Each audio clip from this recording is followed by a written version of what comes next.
Hello students, आज के lecture में हम देखेंगे elements of socio cultural regionalism in India, या फिर जो आपका क्षेत्रीयवाद है भारत में, उसके सामाजिक और सांस्कृतिक जो घटक है या कारक है कौन कौन से, उनके बारे में बात करेंगे। सबसे पहले जो हम करते आए हैं हर लेक्चर में अपने, कि हर एक जो टर्म है उसका हमें मीनिंग पता होना चाहिए। जैसे यहाँ पर आपका टर्म क्या आती है, रीजनलिज्म और सोशो कल्चरल, सांस्कृतिक, सामाजिक और सांस्कृतिक, और उसके साथ साथ क्षेत्रीयवाद। अब यहाँ पे सबसे पहले हम रीजनलिज्म या फिर क्षेत्रीयवाद के बारे में जानते हैं, क्योंकि आप सभी लोग जैसे इंडिया में जुड़े हुए हो। इंडिया में क्या है कि आप लोगों में एक नेशनलिटी की भावना होती है या फिर एक राष्ट्रीयवाद की भावना होती है, तो वो भी क्या उत्पन्न करती है, आप में एक क्षेत्रीयवाद को उत्पन्न करती है एक वर्ल्ड लेवल पे। इसी तरीके से जब हम क्या करते हैं किसी लैंग्वेज के बेस पे या फिर किसी रिलीजन के बेस पे या फिर किसी भी कोई पर्टिकुलर जो हमारा रिचुअल्स हैं उनके बेसिस पे या पर्टिकुलर एरिया को लेकर जब उसके लिए हमारे अंदर से भावनाएं जागृत होती है, तो उसको क्या कहा जाता है, रीजनलिज्म कहा जाता है। बेसिकली रीजनलिज्म क्या है? Regionalism is the expression of a common sense of identity and purposed by people within a specific geographical region, united by its unique language and culture, etc. यानी क्या है कि एक पर्टिकुलर जोग्राफिकल लोकेशन जो है, उस लोकेशन में रहने वाले जितने भी जो लोग होंगे उनके बीच में एक क्षेत्रवाद की भावना पाई जाएगी। जैसे जो सिख जो लोग हैं, अगर हम इंडिया में बात करें तो सिख कम्युनिटी जो है वो बेसिकली आपकी पंजाब में मिलती है, और पंजाब में मेजोरिटी होने के कारण वहाँ पर क्या है, उनका जो रीजनलिज्म जो है काफ़ी स्ट्रोंग होता है, यानी क्षेत्रीयवाद की भावना काफ़ी स्ट्रोंग है। इसी तरीके से अगर हम बात करें हिंदी की, तो जो आपका पूरा का पूरा जो ये आपका साउदर्न इंडिया है, तो आपका जो नॉर्दर्न इंडिया का जो पार्ट है, ये पूरा का पूरा जो पार्ट है हिंदी भाषी क्षेत्र है, और इन हिंदी भाषी राज्यों में क्या है, अपने आप में क्षेत्रीयवाद की भावना पाई जाती है। इसी तरीके से जो हिंदू कम्युनिटी है उसमें अपना एक क्षेत्रीयवाद पाया जाता है, जो मुस्लिम कम्युनिटी जो है उसमें अपना एक क्षेत्रीयवाद पाया जाता है। तो इस तरीके से भारत में क्या है, काफ़ी विविधताओं वाला ये देश है, और इसमें क्षेत्रीयवाद की भावना अलग अलग तरीके से पाई जाती है, और इसको ही आज हम समझेंगे। तो अब हम बात करते हैं सेंसेस ऑफ रीजनलिज्म, यानी क्या है, रीजनलिज्म या क्षेत्रीयवाद की भावना है वो किस तरीके की पाई जाती है। एक होता है पॉजिटिव सेंस इसका, एक होता है नेगेटिव सेंस। ये हमारे ऊपर डिपेंड करता है कि हम पॉजिटिव सेंस में लेते हैं या फिर नेगेटिव सेंस में लेते हैं। सबसे पहले हम बात करते हैं पॉजिटिव सेंस की।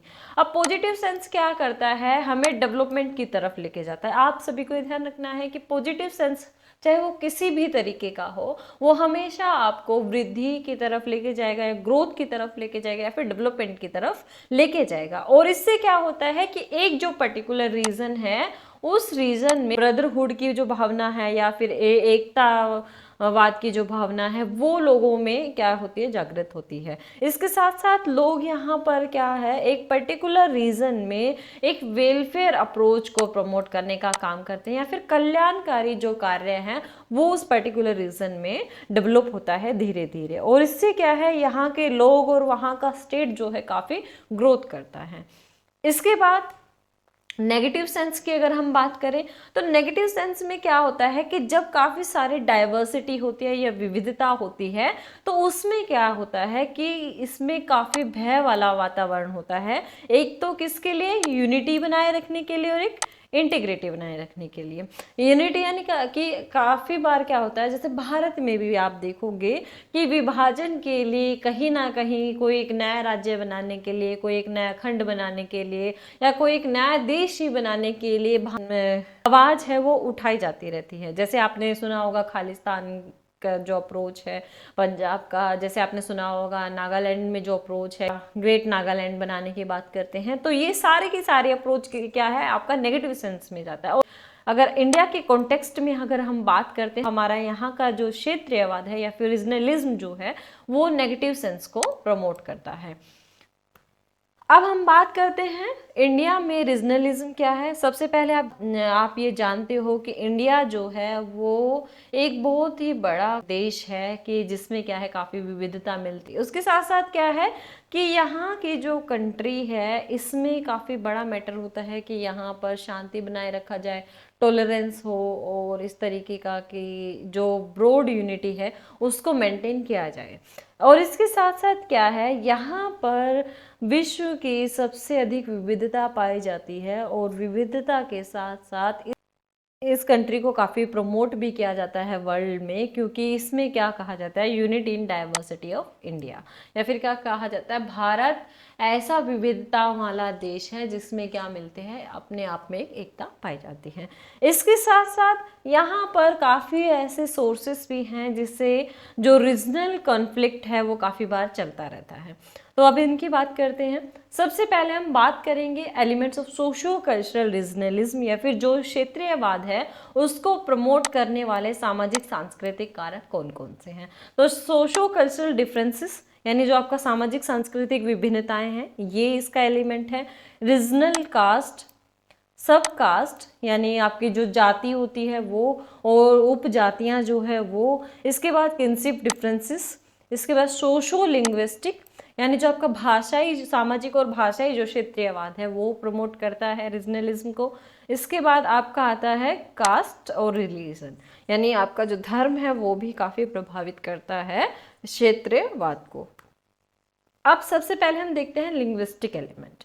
अब आप जानते भी हैं कि हमारा जो कॉन्स्टिट्यूशन है उसमें बेसिकली हमने 22 ऑफिशियल लैंग्वेज को रिकॉग्नाइज किया हुआ है। इसके साथ साथ आप देखोगे कि हमारे यहाँ पर, अगर ये बहुत पुराना डाटा है मेरे पास, लेकिन आप लोगों के पास अगर 2011 का भी डाटा हो तो आप उसमें देखना कि हमारे यहाँ पर जो 1635 ऐसी जो मदर टंग्स हैं जिस जो जो पहचानी जा चुकी है, या इसको मातृभाषा बोलते हैं कि 1635 हमारे यहाँ पे मदर टंग्स या फिर मातृभाषा पाई जाती है। इसके साथ साथ 29 लैंग्वेजेस ऐसी हैं जिसको 10 लाख लोग जो हैं वो बोलते हैं भारत के। इसके साथ साथ यहाँ पर क्या है, आप लोगों ने ये सुना भी होगा मोस्टली कि भारत में प्रतिपद जो है वो बोली बदल जाती है। डायलेक्ट्स हमारे जो इतनी ज़्यादा है, इतनी डाइवर्सिटी है डायलेक्ट्स में कि वो प्रतिपद बदलती रहती है बोली तो हम लोगों की।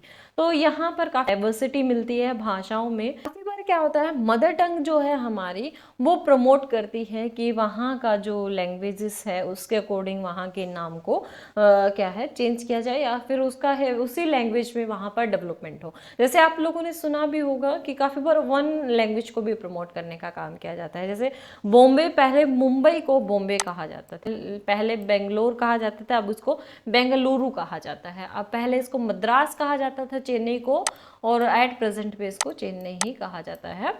तो ये सारे के सारे क्या हैं, यहाँ चेंजेस देखे जाते हैं डेवलपमेंट के साथ साथ लैंग्वेजेस में।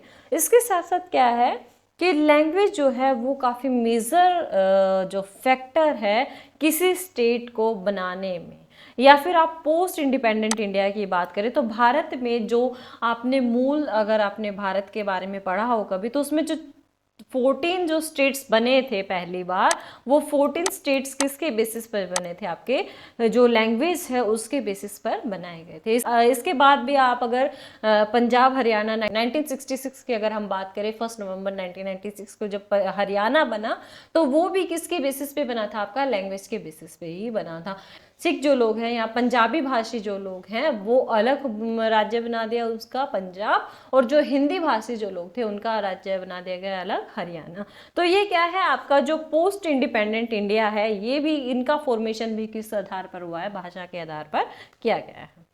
अब आप इसमें देखोगे, जैसे ये मैप आपको दिखा रहा होगा कि आपका लद्दाख रीजन जो, उसमें लद्दाखी बोली जाती है, कश्मीर में कश्मीरी बोली जाती है, पंजाब में पंजाबी बोली जाती है, और ये पूरा जो नॉर्थ इंडिया है ये कैसा है, आपका हिंदी भाषी है। इसके बाद जो सिक्किम जो है वो नेपाल के पास आता है, तो यहाँ पर नेपाली बोली जाती है मोस्ट ऑफ। इसके बाद यहाँ पर अरुणाचल प्रदेश में निस्सी बोली जाती है, असम में असमीज बोली जाती है, गारो खासी जैंतिया की जो पहाड़ी है वहाँ पर जो खासी जनजाति है उसका मेन डोमिनेंस पाया जाता है, और वहाँ पर खासी जनजाति बहुल पाई जाती है, और वहाँ पर मेन जो लैंग्वेज है वो क्या बोली जाती है, खासी बोली जाती है।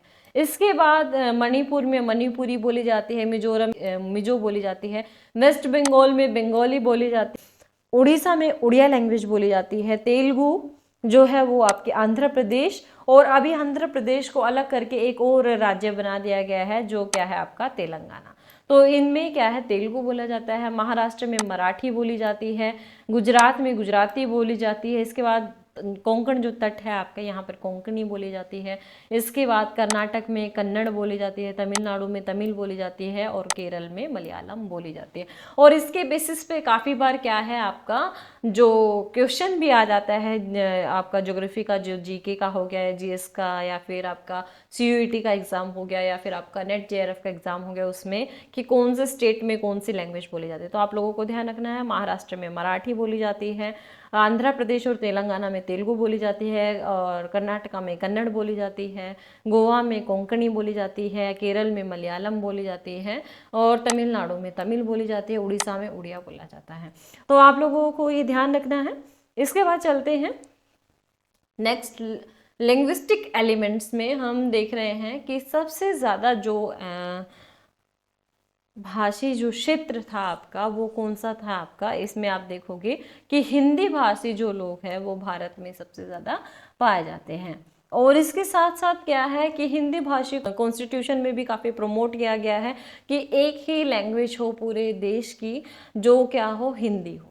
इसके साथ साथ क्या है गवर्नमेंट ने भी क्या किया इंडिपेंडेंस के बाद हिंदी को काफ़ी प्रमोट करने के लिए काफ़ी एफर्ट्स किए, लेकिन इससे क्या हुआ कि नॉन हिंदी स्पीकिंग जो स्टेट्स थे उनके अंदर एक हीन भावना या फिर उनके ऊपर एक हिंदी लैंग्वेज थोपने का एक भैसा बन गया। तो इससे क्या हुआ कि इससे रीजनलिज्म का जो कॉन्सेप्ट है ये काफ़ी उभर कर आया, क्योंकि हर कोई क्या है अपनी लैंग्वेज को प्रमोट करता है, अपनी लैंग्वेज में काम करना इजी समझता है। तो अगर उस पर कोई दूसरी लैंग्वेज अगर थोपी जाती है तो उसके अगेंस्ट वो थोड़ा अपना व्यवहार दिखाता है। इसके साथ साथ क्या है in the present day the unity of our country is threatened due to differences in languages. आप देखोगे कि भाषाओं के अलग अलग होने से हमारे यहाँ पर क्या है कि जो भारत की जो एकता बनी हुई है उसको अभी भय के वातावरण से देखा जा रहा है, क्योंकि क्या हो रहा है अलग अलग भाषाओं के जो क्षेत्र हैं वो अलग अलग राज्य की या अलग अलग देश की डिमांड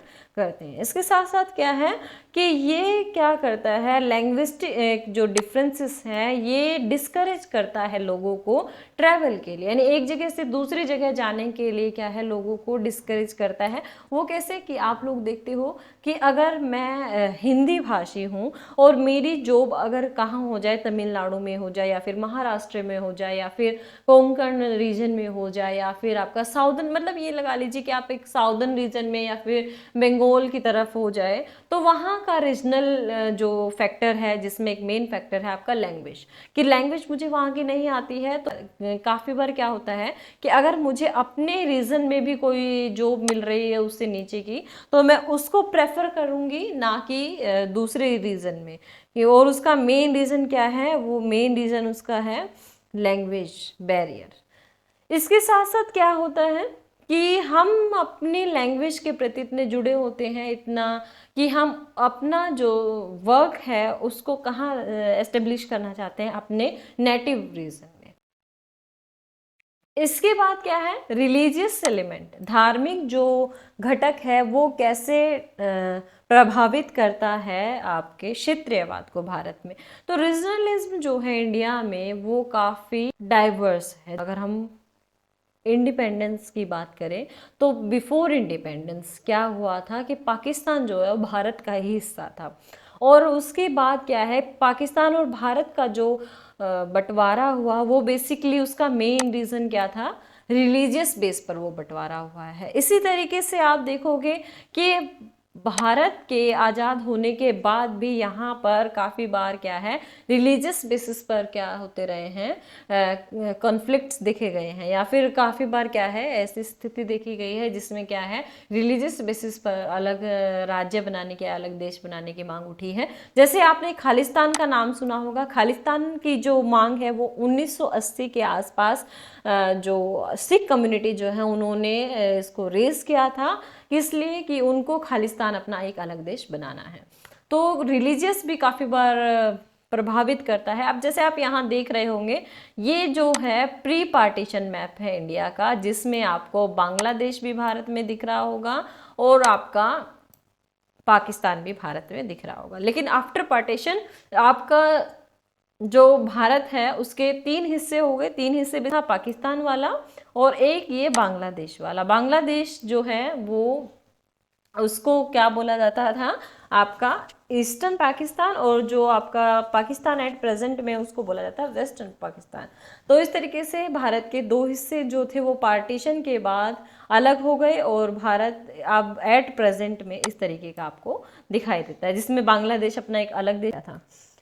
इसके बाद हाँ, आप देखोगे इंडिया में largest religion in India by district wise मैंने यहाँ पे आपको दिखाया है। सबसे ज़्यादा आपको जो कम्युनिटी मिलेगी यहाँ पर वो मेजोरिटी किसकी है, कम्युनिटी की है। इसके बाद जो दूसरे नंबर पे आता है वो आपके इस्लामिक जो रिलीजन है उसका आता है। इसके बाद आपको सिख कम्युनिटी जो है वो उसका बहुल्य क्षेत्र कौन सा है, आपका पंजाब और थोड़ा सा हरियाणा का जो पार्ट है उसमें मिलेंगे। इसके बाद बुद्धिज्म जो है, बुद्धिज्म आपका जो लद्दाख का रीजन है यहाँ पर, इसके बाद सिक्किम का जो उत्तरी भाग है उसमें, और उसके बाद थोड़ा सा आपका अरुणाचल प्रदेश का पार्ट, और इसमें इधर आपका ये वाला पार्ट। अब इसके साथ साथ जो आपका अदर जो कम्युनिटी जिसमें आपका पारसी आ जाते हैं, जैनिज्म आ जाते हैं, तो वो आपके इस रीजन में मिलते हैं और इस रीजन में पाए जाते हैं। इसके साथ साथ तो इस मैप में आप देख रहे हो कि कितने डाइवर्सिटी है इंडिया में रिलीजन बेसिस पर भी। अब इसके साथ साथ हम नेक्स्ट एलिमेंट पर बात करते हैं, एथनिक एलिमेंट। इंडिया में अलग अलग एथनिक ग्रुप है या फिर प्रजाति जो ग्रुप है वो अलग अलग तरीके के हैं। जो किससे प्रूव हो, जो हमारी अभी तक की एंथ्रोपोलॉजिकल जो रिसर्च हुई है उनसे हमने प्रूव किया है कि यहाँ पर अलग अलग जो है प्रजातियाँ पाई जाती है। इसी तरीके से आप देखोगे कि 645 यहाँ पर शेड्यूल ट्राइब्स पाई जाती हैं। अलग अलग जो जनजाति हैं वो 645 जो है अभी तक नोटिफाई की गई है कॉन्स्टिट्यूशन के द्वारा। इसके साथ साथ क्या है कि हमेशा ये पॉलिटिकल इशू बना रहता है या फिर एथनिकल जो डिफरेंसेस है वो किसके बेसिस पर फॉर्म की जाती हैं, demand for political autonomy and secessions. इसके साथ साथ जैसे आपने सुना होगा कि नागा जो लोग है या नागा जो ट्राइब है वो क्या कर रही है कि वो अपना एक अलग नेशन बनाने की डिमांड करती है, जिसमें वो ग्रेट नागा को बनाना चाहती है। यानी जो नागा भाषी जो क्षेत्र है आपका नागालैंड में, उसमें वो ग्रेट नागा बनाने की मांग करती है। और इसके साथ साथ क्या, some demands have taken from violent armed struggle with the established governments. All these factors pose a threat to India's unity. और ये सभी जो फैक्टर्स हैं ये काफ़ी बार प्रभावित करते हैं आपके इंडिया की यूनिटी को बनाए रखने के लिए। इसके बाद नेक्स्ट एलिमेंट की बात करते हैं, कल्चरल एलिमेंट। कल्चरल एलिमेंट क्या है, ये क्या है, डिफरेंट रीजन में अलग अलग पाए जाते हैं। यानी जितनी भी सांस्कृतिक जो विभिन्नताएं हैं भारत में, जितनी भी आपकी जनसंख्या है, हर क्षेत्र में अलग अलग कल्चरल एलिमेंट आपका पाया जाता है। और हर एक क्या है आपका कल्चरल ग्रुप का अपना एक ट्रेडिशन होता है। अपने कल्चर को लेके हर कोई क्या है एक डोमिनेंस का भाव आप कह सकते हो कि प्रभुत्व बनाने में लगा रहता है। तो वो भी क्या करता है, काफ़ी बार जो कन्फ्लिक्ट है उसको अराइज कर देते हैं। जैसे आप लोगों को बताएं, जैसे कास्ट सिस्टम जो है, अब कास्ट सिस्टम इतना ज़्यादा प्रभावित करता है भारतीय कल्चर को कि इससे क्या है कि काफ़ी बार भारत की एकता अखंडता क्या है इससे प्रभावित होती है। जैसे caste system attributes differing social status to different section of the population. It has also promoted sectarian and sometimes regional aspirations. For example Vanniyars जो हैं वो नॉर्थ तमिलनाडु में रहते हैं और वो हमेशा एक अलग नेशन की डिमांड करते हैं, और वो भी किसके बेसिस पर, कास्ट के बेसिस पर। इसके बाद रिचुअल्स एंड फेस्टिवल्स, जो हर किसी कास्ट के या हर किसी एक सोशल ग्रुप के अपने रिचुअल्स होते हैं और अपने तीज त्योहार होते हैं, और उसके बेसिस पर भी क्या है, इंडिया में विविधता पाई जाती है, और जिससे क्या है, क्षेत्रीयवाद की भावना जो काफ़ी बार विकसित हो जाती है। जैसे आप देखोगे कि इंडिया में जो हिंदू कम्युनिटी जो है उसके अपने अलग रिचुअल्स हैं, अपने फेस्टिवल्स हैं। इसके साथ साथ इंडिया में हिंदुओं का बाहुल्य है या मेजोरिटी है, तो यहाँ के लोग जो हैं वो अपने रीजन में हिंदू काफ़ी प्रमोट करते हैं। इसके साथ साथ क्या है कि इनका जो रिचुअल्स है या फेस्टिवल्स है वो वाइडली जो आपका रीजन है पूरा उसमें सेपरेट है, या फिर क्या है कहें कि काफ़ी बड़े क्षेत्र में इनका जो रिचुअल्स है और फेस्टिवल्स है हिंदू जो कम्युनिटी है वो पाया जाता है। इसके साथ साथ अगर हम बात करें कि ये जो फेस्टिवल्स है ये काफ़ी बार क्षेत्रीयवाद को प्रमोट करते हैं। कैसे कि कुछ कुछ फेस्टिवल्स ऐसे हैं कि कुछ ही रीजन में वो मनाए जाते हैं। जैसे ट्राइबल फेस्टिवल्स आपने सुना हो, एक हॉर्नबिल फेस्टिवल होता है जो सिर्फ कहाँ मनाया जाता है, आपका नागालैंड में मनाया जाता है। इसके बाद हम बात करें पास्ट ट्रेडिशंस की। पास्ट ट्रेडिशंस कैसे इफेक्ट करता है, क्योंकि जो हमारे मोरल या फिर आइडल्स जो हुए हैं उनके बेसिस पर हम अपने कल्चर को जब हम डिफाइन करते हैं तो वो हमारा पास्ट ट्रेडिशन कहलाता है। तो cultural unity of a group of people also depends on noble deeds, myths and folklore of local heroes. यानी किसी भी रीजन में कोई वहाँ का हीरो हुआ है या फिर वहाँ के जो प्रभुत्व वाले व्यक्ति हैं उनसे भी प्रभावित होकर वहाँ का ट्रेडिशन जो है वो कल्चरल डाइवर्सिटी को प्रमोट करता है। जैसे आपने फॉर एग्जांपल मैंने यहाँ पे आपको दिया है, जैसे शिवाजी जो है वो महाराष्ट्र में काफ़ी फेमस थे, तो महाराष्ट्र का जो कल्चर है वो शिवाजी से काफ़ी अटैच है। इसके साथ साथ महाराणा प्रताप जो है वो राजस्थान के थे, और राजस्थान का जो कल्चर है वो काफ़ी बार महाराणा प्रताप के जो उस टाइम के जो रिचुअल्स थे, कल्चर या फेस्टिवल्स थे उस टाइम के, या फिर उनके जो मुख्य विचारधाराएं थी, तो अभी भी राजस्थान के कल्चर में काफ़ी बार हमें दिखाई देती। तो ये था आपका रीजनलिज्म का कॉन्सेप्ट जो आज हमने डिस्कस किया है। मिलते हैं हमारी नेक्स्ट वीडियो के साथ जिसमें हम डिस्कस करेंगे सोशल ज्योग्राफी के अदर एस्पेक्ट्स को, जो हमारा नेट जेआरएफ में कवर करेगा, जो हमारा जीएस में कवर करेगा, सीयूईटी के जो स्टूडेंट हैं एमए के उनके लिए कवर करेगा। तो मिलते हैं हमारी नेक्स्ट वीडियो में, तब तक के लिए आप सभी को मेरा थैंक यू। और जिनका नेट जेआरएफ का एग्ज़ाम है 3 मार्च को, तो उन सभी को all the best. Thank you.